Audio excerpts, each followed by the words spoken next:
Hai, selamat datang ke channel Top Terkini. Saya doakan anda sihat selalu.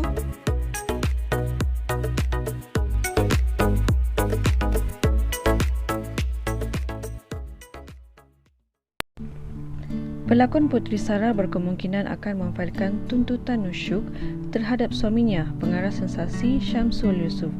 Memetik Kosmo, peguamnya Datuk Akberdin Abdul Kadir berkata, tuntutan tersebut merupakan antara perkara yang boleh dilakukan namun memerlukan masa untuk memperhalusinya. Kita akan uruskan, akan atur apa benda yang akan dibuat. Kalau ada perkara yang hendak dibuat, ia akan dibuat ikut undang-undang.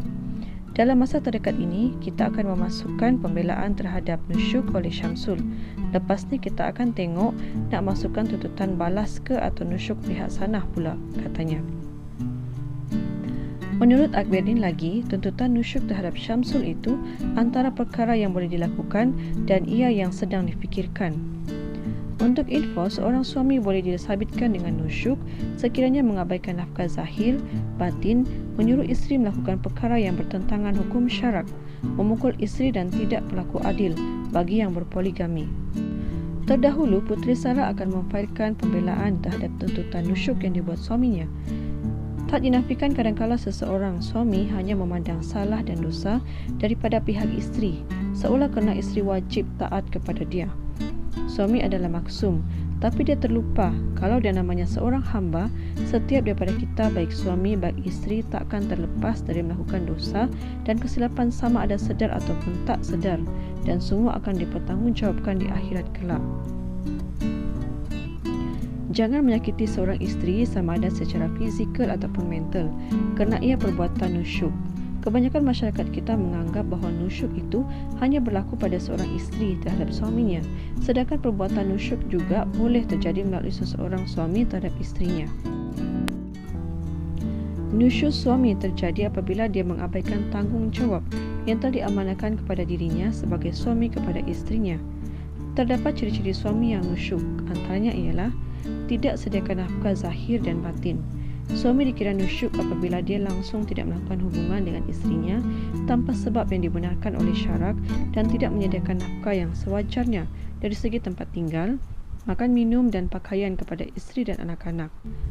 Menyakiti hati isteri. Menyakiti isteri bermaksud suami bertindak kejam dan kasar terhadap isteri seperti memukul, menarik rambut, menderah dan lain-lain boleh mendatangkan kecederaan kepada tubuh badan isteri.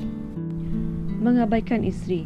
Nusyuk juga bagi seorang suami apabila dia tidak mempedulikan isterinya seperti kurang berkomunikasi atau kurang bermesra dengan isterinya disebabkan suami itu sudah jemu dengan isterinya atau ingin mencari yang lain.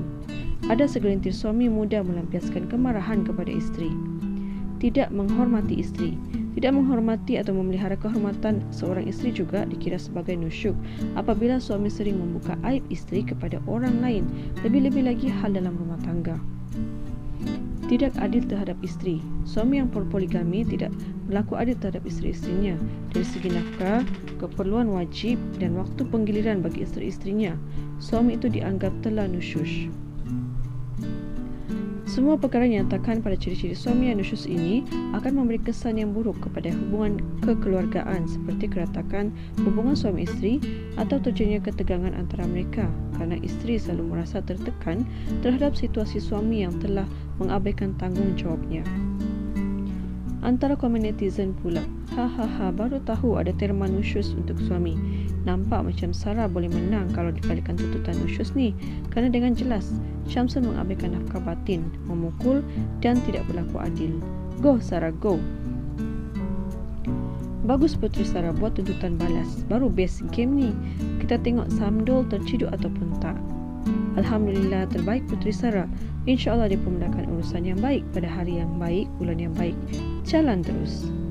Jelas kelihatan Sarah ni berpendidikan. Patutlah belah sana diam. Cuma harap Sol jadi pencelah dan bela sebab tim kosong.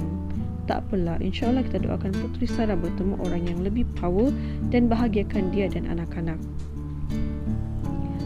Oh, sebab tu ke hari tu duk sibuk nak bincang jadual bermalam. Takut jatuh nusyuk. Haha. Terima kasih sudah like, comment dan subscribe.